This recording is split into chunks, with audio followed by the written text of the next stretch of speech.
샬롬 샬롬 샬롬 샬롬.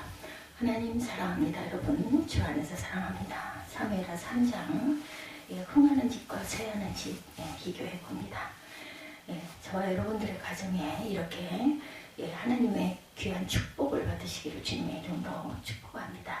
이스라엘 나라의 초대왕으로 기골이 장대하고 인물이 준수해서 한때 인기가 높았던 사울왕의 집은 점점 쇠약해지고, 반대로 사울과는 비교가 안 되는 비천한 묵동 다윗의 집은 점점 강성해지는 번영해가는 그러한 말씀이 펼쳐져 있습니다.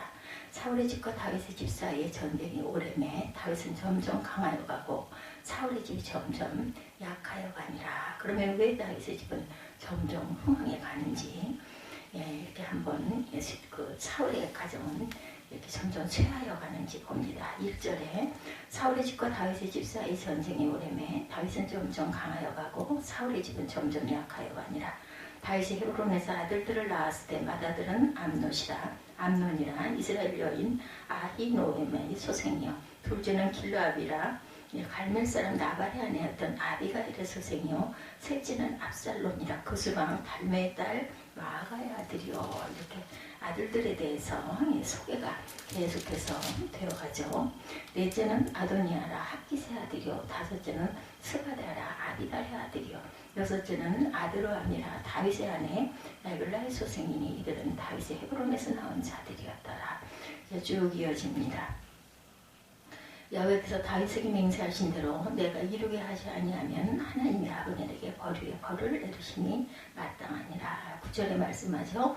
그 맹세는 곧 이 나라를 사울의 집에서 다윗에게로 옮겨서 그의 왕위를 단에서 브엘세바까지 이스라엘과 유다에 세우리라 하신 것이니라.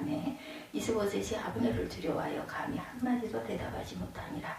아브넬이 자신을 대신하여 전령들을 다윗에게 보내 이르되 이 땅이 누구의 것이니까, 또 이르되 당신은 나와 더불어 언약을 맺사이다. 내 손이 당신을 도와 온 이스라엘을 당신에게 돌아가게 하리이다 하니, 다윗이 이르되 좋다. 내가 너와 언약을 맺거니와 너와 내게 한 가지를 요구하노니 나를 보러 올 때 우선 사울의 딸 미가를 데려오라. 그리하지 아니하면 내 얼굴을 보지 못하리라. 13절에 이렇게 말씀하죠. 이렇게 해서 오늘 본문 사무엘하 3장 말씀 전체 내용 39절까지 일어납니다.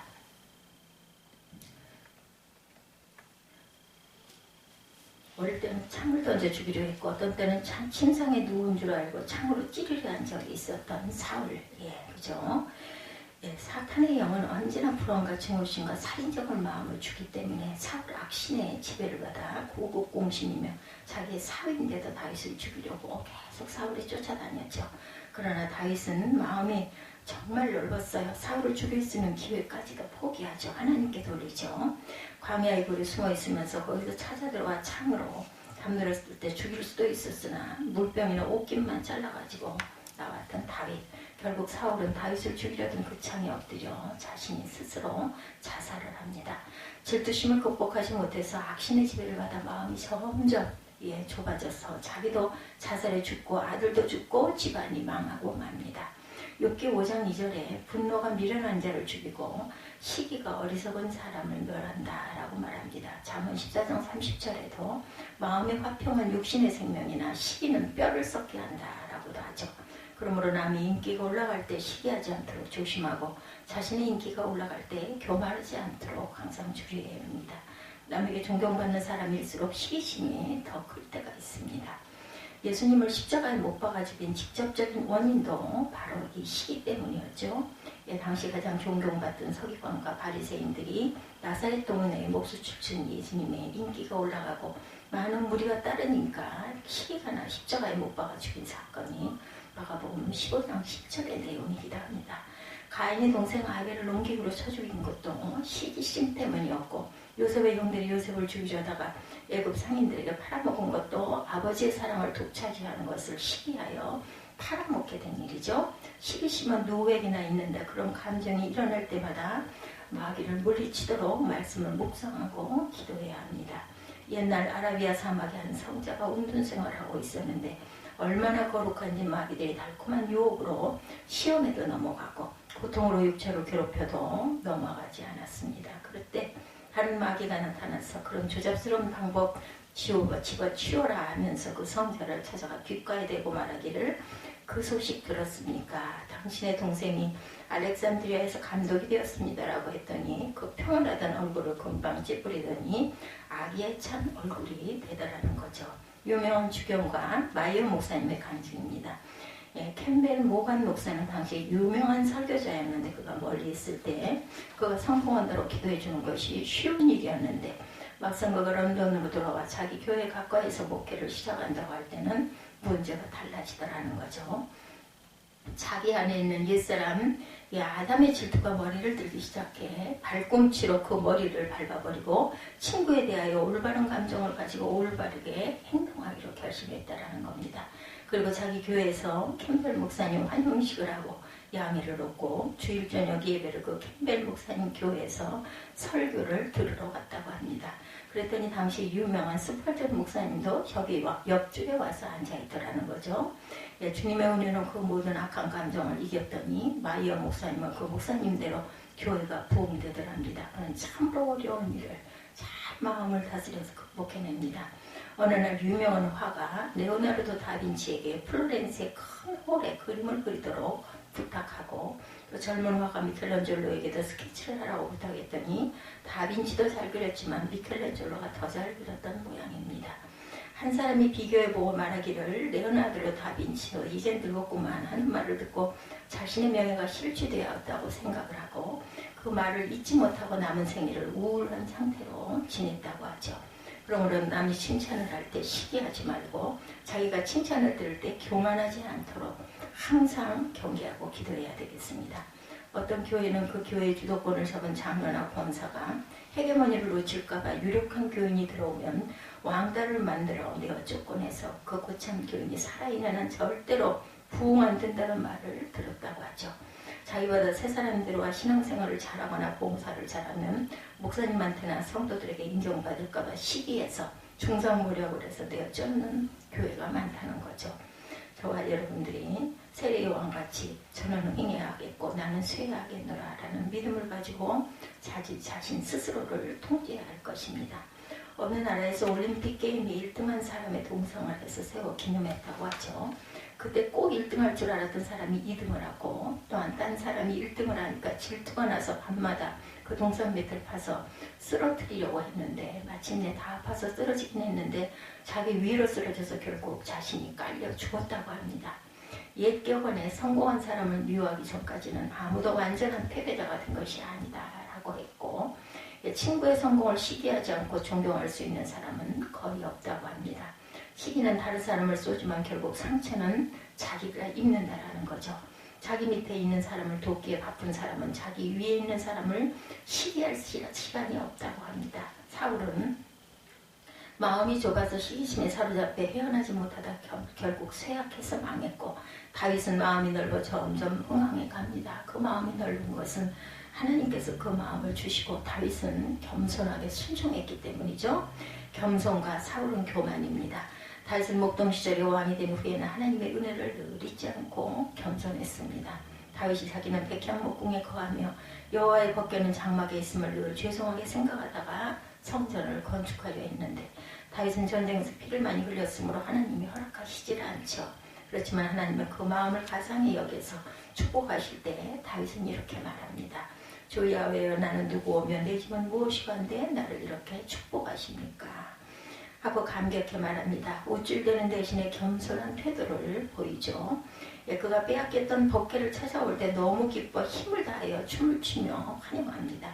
왕의 체면이나 격식 같은 것은 생각하지 않고 하나님 앞에 어린아이처럼 행동하죠. 기뻐서 춤출 때 아마 속살이 슬쩍슬쩍 보였을 거예요. 이때 그의 아내 사울의 딸이 방탕한 자가 염치 없이 자기의 몸을 드러내는 것 같이 그 신복의 계집종의 눈앞에서 몸을 드러내었도다 하고 비웃으니까 다윗은 이는 여호와 앞에 한 것이니라 내가 이보다 더 낮아져서 스스로 천하게 보일지라도 내가 말한 계집종에게는 내가 높임을 받으리라 이렇게 말합니다.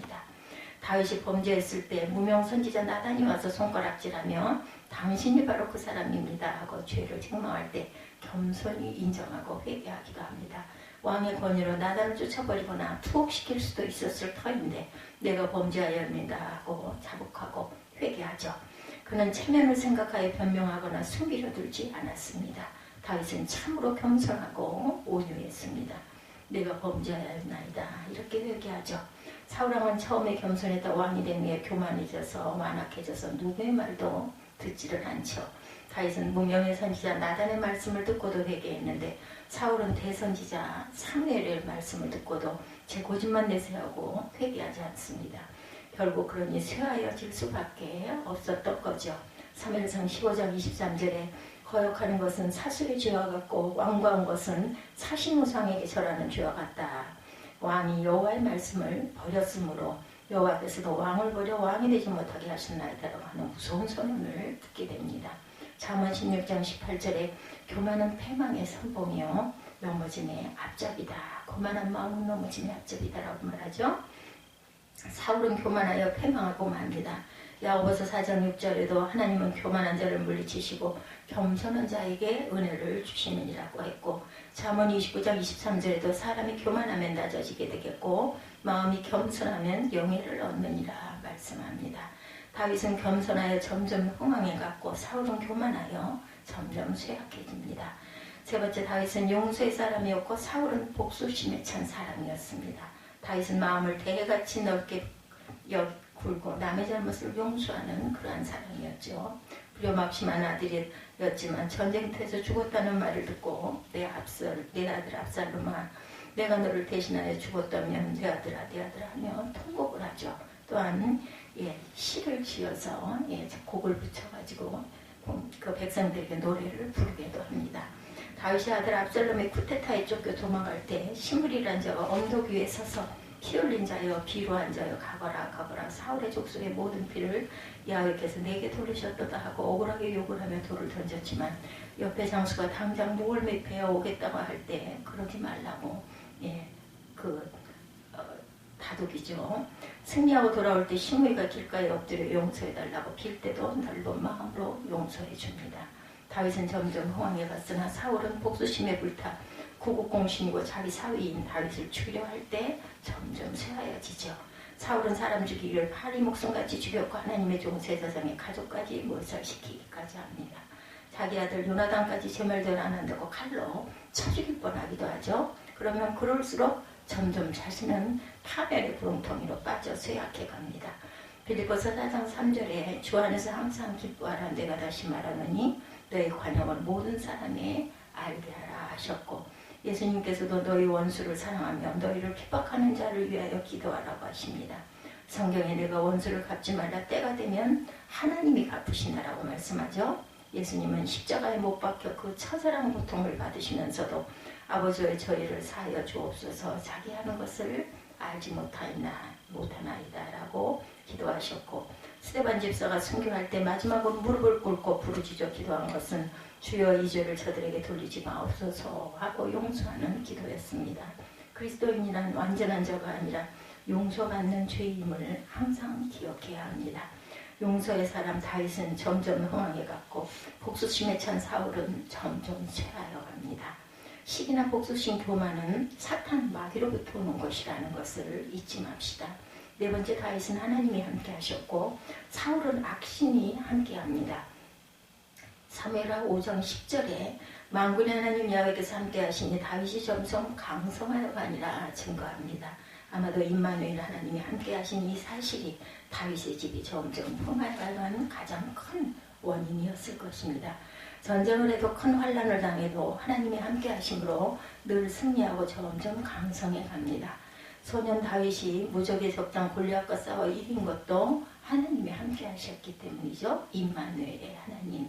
사무엘하 7장 9절에 내가 어디로 가든지 내가 너와 함께해서 내 모든 대적을 내 앞에서 멸하였은즉 세상에서 존귀한 자 이름같이 내 이름을 존귀케 만들어주리라 말씀하신 대로 하나님이 늘 함께 하셨으므로 점점 더 존귀해지고 강성해져 갑니다.